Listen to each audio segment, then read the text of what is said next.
Alright, my name's Tom, and today I'm going to be talking about things and stuff with Megan and Pickard. Pickard spent the entirety of the pre-show downloading games in the Steam Summer Sale, and Megan is afraid of monkeys. It's a good little fact for you there. Yeah, this is Safehouse.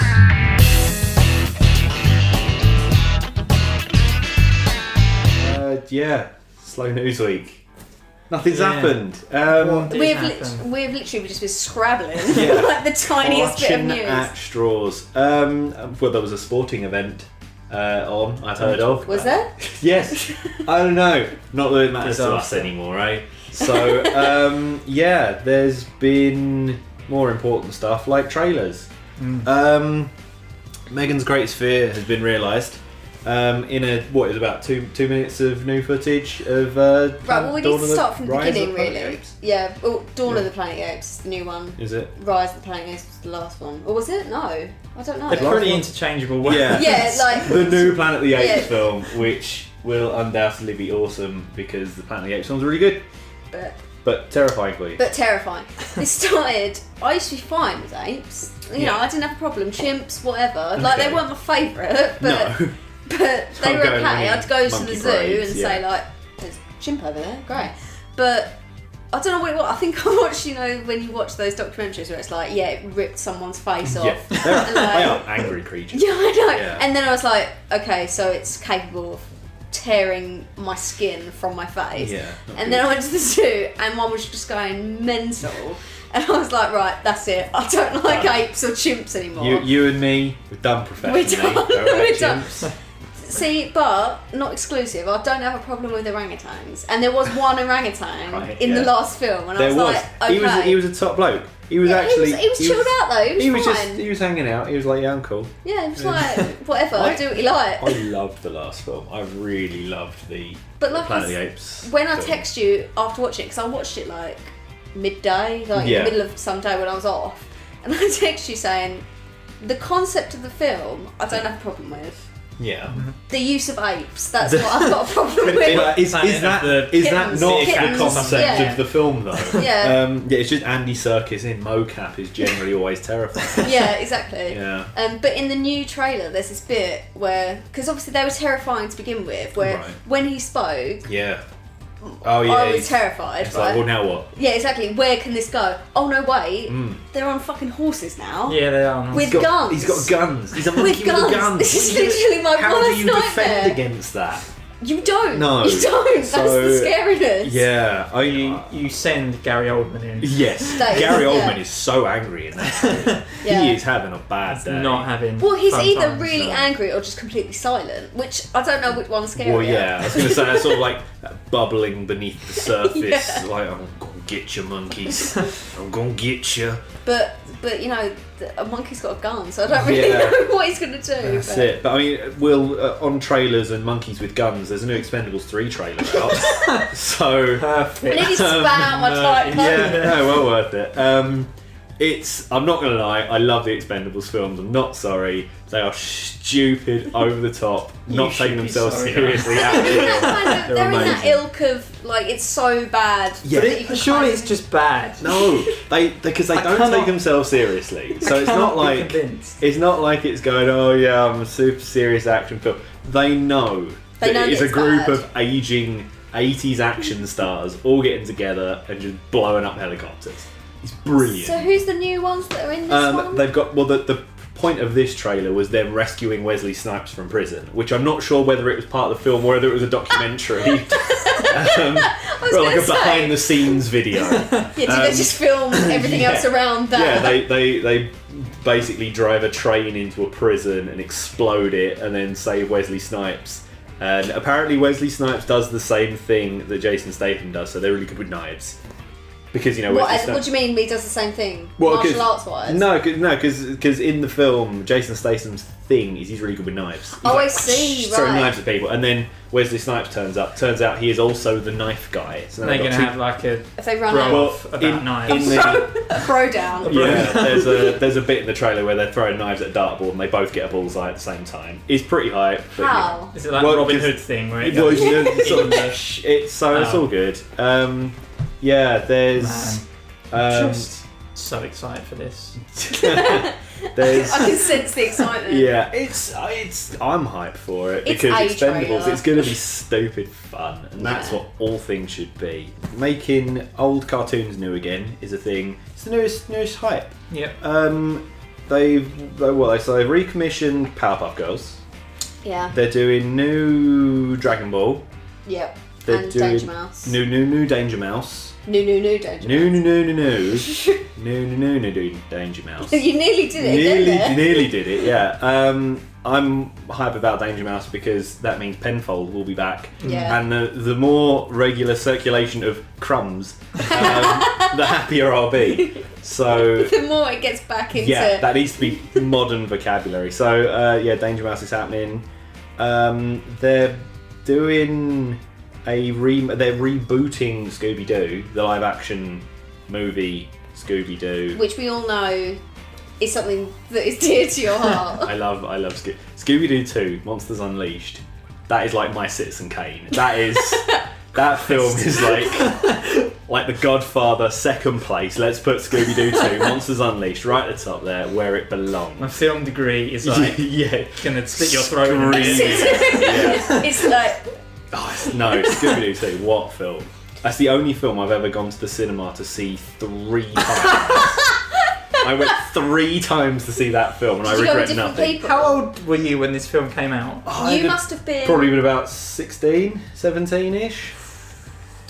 No, I know I was old enough to know better. Yeah. But I still went I went 3 times to see Scooby-Doo 2 and I loved it. See, the problem is with rebooting Scooby-Doo is the cast was so perfect the first time round. Yeah. Even Freddie Prinze Jr.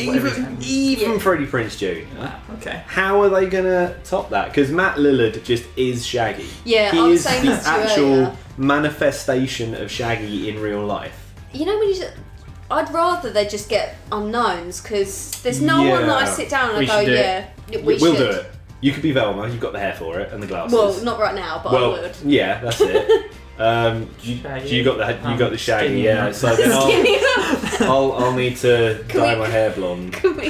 And get a necktie and wear it. I know, I want to be Daphne. I'd make a fantastic Daphne. Can we cast Noodle as Scooby-Doo? Yes, we'll put I'll put a picture here somewhere. I'll put my my 1-year-old toy poodle can be the new Scooby-Doo. That'd be perfect. She would be so excited. That'd be the worst. Can you imagine trying to work with her on a film? Good lord. Can you imagine trying to work with her anywhere? I barely cope with her as it is. So that actually reminds me of a thing. Have you seen that Geek and Sundry thing, Spooked? I haven't. I've seen it exist, but I haven't. Oh, cool! I've seen it exist, but I haven't watched it. No, I caught the first episode and it was alright. Yeah. They kind of have a supernatural thing to solve. Yeah. Right. And then they solve it. Cool. And it's kind of Felicia Day and Friends, the show, basically. I'm all for that. It's fine. Always more Felicia Day, I say. Yeah, it was pretty good. Yeah. I only caught the first episode, so it's... Geek and Sundry do some really good shows. In all fairness, I do like Geek and Sundry. I always forget. I forget whether it's Geek and Sundry or Nerdist that Ashley Birch is working for now. She does stuff on Geek and Sundry. It is Geek and Sundry. Yeah, Ashley Birch. She was the voice of Tiny Tina in Borderlands. Oh, it's just going to be another amazing... Hey Ash, what you playing? Segue thing when we get to it. Oh, I'm ready. My body is ready. But we're still talking about... Yes, and basically Ashley Birch went on to do... She's now working for Geek and Sundry. Right. It was either Geek and Sundry or Nerdist, but yeah, it's probably Geek and Sundry. Doing a thing where 2 people fight each other on a video game, and then they do whatever they were doing in the video game in real life competitively to see whether they're just good at video games or they are definitively better at that thing. It's sort of like Ultimate Warrior, but less but about video games. Yeah, and it's got Birch. Was I the only person that really liked Ultimate Warrior? Because I really liked it. Pretty cool. The best thing about a bit Ultimate dodgy, Warrior, but yeah, it was fun. The best thing about Ultimate Warrior was at the end when they went like we're putting all the information into the database, which was literally just an Excel spreadsheet. It was like tuck that in, yeah. And then the reconstruction at the end where it was like so a knight versus a ninja. This is how it would play out. They made games of that, and it was. I know, I think the only episode of that I watched was one that was CIA versus KGB. And it was like, well, the KGB had a knife in their shoe, and the CIA had a pen with a grenade in it, and it's like, grenade's gonna win. He's not gonna get near it, throw his pen at you. Problem solved. End of show. Well, plus anyone who uses a gun surely was gonna win. Also, why would the whole point? CIA are not gonna openly fight KGB.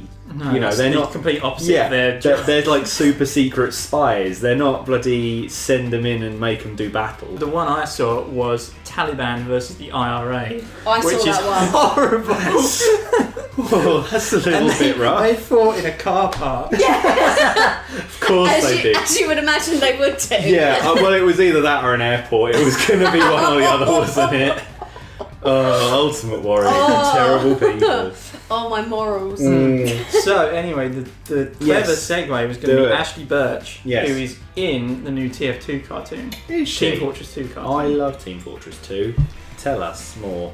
It's called Expiration Date, and there was a load of weird little secret things in TF2 that they were hinting at about bread that they traced back to about 6 months. The developers started talking about bread, and then bread started appearing in the game, and they released a 15-minute short film, and it's incredible, and they need to make a whole cartoon series. I've often thought the TF2 animated shorts are fantastic. They're so good. They're so stupid. Because you got all these like 9 classes in the game, and they kind of give them all a character, and then they throw them in silly situations, and it could just just work so well. Yeah, because there's the heavy is like this big Russian angry guy, and then the scout is like his sort of weedy, super fast American kid. So a little bit like you know, in Winnie the Pooh, each thing is representative of a mental illness. Did you know that? Did you not know that? That has put Winnie the Pooh in a whole different light. Mind blown on the show. That's it. I can't believe you didn't know that. I am going to have to sit down and watch all the Winnie the Pooh ever again. Eeyore is obviously depression. Eeyore is depressed. Tigger is ADHD. Yeah. Rabbit is paranoia. Yeah. Oh, Piglet is bipolar? I can't remember. But yeah, that sounds about right. Yeah, but they're all... What's Pooh saying? He's like... Is he just a bit slow? I think that there's something like... yeah, like just maybe... He's just a little bit slow. He's on the spectrum. Yeah. So, I can't believe you didn't know that. I did not know that. That has my mind actually blown. I do have some... Go on. Well, not personal news, but like something that happened to me while I was on holiday. Yeah. See, I was on holiday. Tell us more. Slow news week, we'll take it. Yeah. Finally watched Taken.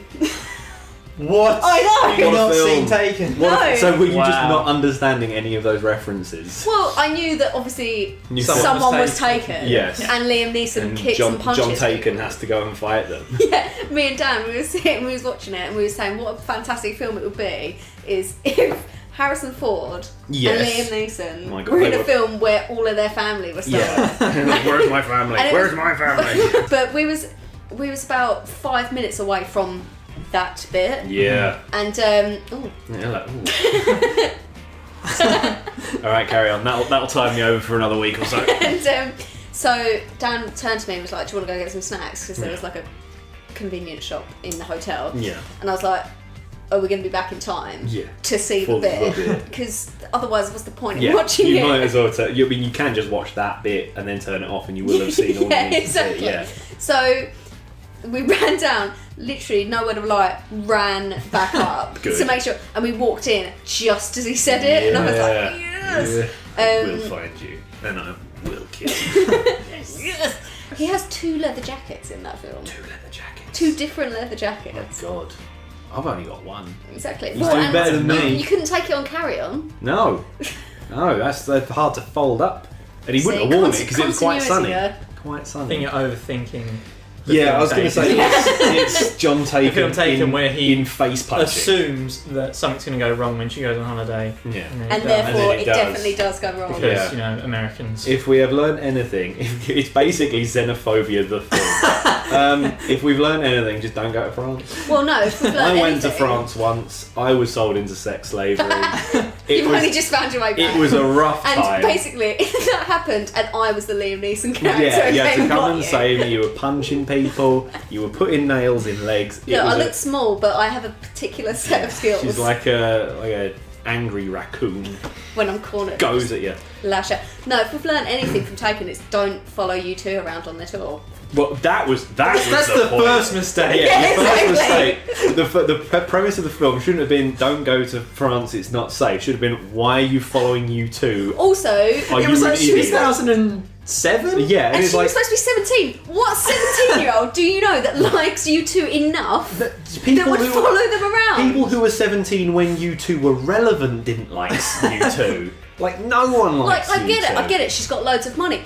Follow someone else. Like, if you're going to follow anyone. Follow a real band. She wanted to be a singer as well, so yes. she liked the Holly Valance thing. Yeah. So that's pretty cool. Why did she follow you too? Yeah. Why didn't she follow like Kylie Minogue? Yeah. Or Little Mix or whatever. Yeah. Yeah, that was a great time. Right, more importantly, some things that have happened. News. Capcom.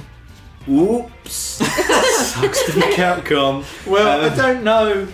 It's a very businessy business story. Yeah, I'm pretty sure that's not good to comment on. Yeah. Is it just they used to have money and now they don't? It's that they are available for purchase. Yeah, basically. So they could be available for purchase for millions and millions and billions of pounds. Oh yeah, it's not like going for. If it was going for a $5, I'd have bought them. It's not like they've gone bankrupt. No, it was So basically, they just are going. Basically, Capcom have got shareholders, as most companies do. Yep.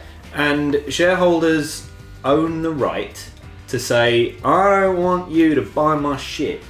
And then that's how shareholders run the deal. So they basically say, I've bought a share in the company. If someone comes along and says, I'm going to offer you money for it, they can go, no, shut up, it's my company. Basically, this fiscal year or whatever, the shareholders have gone, if you make a good enough offer. So they've basically rescinded their idea of saying we don't want you to try and buy our shit. So now, in theory, someone could come along and go, oh, we'll buy Capcom. Should we be looking for our... I feel like we should maybe check down the back of the sofa, see if we can find some extra money, because I would buy Capcom.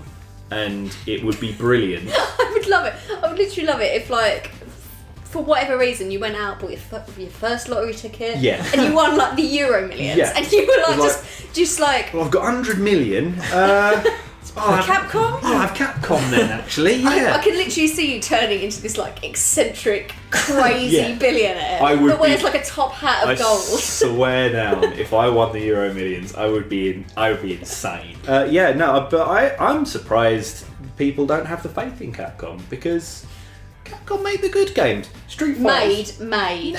Street Fighter's doing well. They're releasing a new Street Fighter every now and again because Street Fighter's never going to get boring because it's Street Fighter. Then they do the crossover. That's the Marvel. Yeah, the Street Fighter versus Marvel. They got Street Fighter Cross Tekken. You realise you've mentioned Street Fighter in every single one of these things, though. So they're all Street Fighter. Yeah. So there's loads of Street Fighter things. Street Fighter versus SNK. I didn't even know what that was, but apparently it's apparently another company that does fighting games. Yeah. They didn't really make it that big over here. Yeah. But they also made Mega Man. Oh right, okay. The Devil May Cry series is all Capcom. Resident Evil. Well, that's gone down the tube. Mate. Yeah, I was gonna say Resident Evil post Resi 4. Yeah, so but still. But the thing is, they also made that Remember Me, which I don't. Strangely enough, I don't actually remember that. So but they took a gamble on a game with some Swiss, Dutch, Norwegians, Scandinavian Swiss, Dutch, Norwegians. Damn those Swiss, Dutch, Norwegians. Don't nod. And it was sort of a actiony game. But it flopped a bit, didn't get received that well. I have never. But it was an original idea, and people were excited over an original idea. People hate original ideas. What was the idea? What was she had the ability to infiltrate memories. Cool. This was before Inception? I was going to say, is this basically Inception the game? This was close to Inception, yeah. And she could manipulate the memory to make someone do something differently. So basically Inception. So that basically, that's like my made up superpower. Like whenever someone was like, "What superpower would you have?" I was like, if you were an X-Man. Yeah, like when everyone's like, if you're an X-Man, what would your power be? I'd be like messing with people's memories. I'd be like, "You owe me a £5," and they'd be like, "Oh yeah, I do actually." Just keep doing it. Just do it over and over again. Yeah. Like, you owe me a £5. Oh yeah, there you go. You owe me another £5. Oh, I do. Great fun. What else is happening? What's new? What's going on? There was a thing I've written on this. You guys went to go see a gig. We went to a gig. It's like a gig review. It's not a review at all. It's just going to be. It was really good. We went to see a band called Postmodern Jukebox. If you haven't heard of them, listen to them. Listen to them. Go and don't turn off the video. Wait until the video's finished. Then go to Postmodern Jukebox. I might put a link there if you're lucky. So basically. Postmodern Jukebox are a band who cover modern popular songs in like a ragtime jazz, sometimes Motown kind of style. Yeah. I believe the first thing they started doing was covering Nickelback songs in a Motown style. Always a good place to start.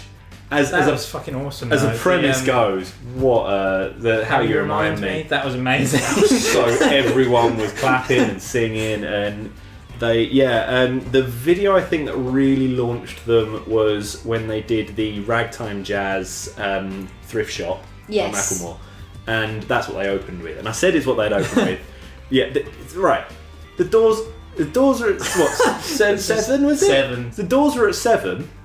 They didn't start till 8:30. No support. What? So we just stood there for an hour and a half, like. And then granted, it was worth the wait. It was a really good gig. Yeah. But yeah, we were just like, come on, do something. But beer in half an hour, and then it was like, do I want to get overcharged for another beer? Yeah, I'm not paying another. Do you want another £10 beer? Yeah. Do you remember them beers at Steel Panther? Oh yeah. The 2-pinters. Yeah, you get a 2-pinter and they're like £10. What? Ooh. Yeah, for 4 beers, it was £40. Yeah, that was not a good time. I mean, I paid like £5 something for a bottle of Desperados. It was not a good time. But the gig was brilliant. Yeah, they played all the songs and they pretty much did every song. Yeah, all of the sort of big ones they've done off the YouTube channel, because that's how they made their fame. It's like, it shows that YouTube works. We just have to let it go viral. Keep doing it. Keep doing the dance. So, yeah, I'll be honest. I've still had their version of "Talk Dirty to Me" stuck in my head since we left. It's like a sort of a Jewish bar mitzvah song. I can imagine it. So good. And then she does the rap in Yiddish because she's a genius. And the 2 Chainz bit. Yeah. She does that. He talks about 2 Chainz things which aren't good for English. No, so she basically translated it entirely into Yiddish and recited 2 Chainz rap in Yiddish. Oh, it was so good. Yeah, I had a grand time. So if you get a chance to see them, because they've been touring, you should. I strongly suggest it because they're brilliant. If you can't get to see them on tour for the time being, at least look at their channel because they're really good. And they sing the jazz songs, and there should be more jazz in general everyday life. Yeah. Because I love a good bit of jazz. Good for the bones. That should about cover it. I was going to say, I'm getting hungry now. Yeah, I was going to say, we wrap this up. I got a big chili cook. You got to be chef. Yeah, I got to be head chef. So, yeah, it's good. Feel free to leave us a like, which is, I'm thinking what side of the screen I'm on. So it's sort of here, over there somewhere is the like button. There's a share button over here somewhere. And subscribe is also this way, and that'd be lovely. Find us on Facebook, because we're on Twitter as well. It's exciting, all the details are up as per, and we'll be back next week and we'll talk about some things and hopefully more news. Hopefully, yeah, it's like such a slow week. It's been pants. So yeah, we'll be back next week and we'll see you then. Bye.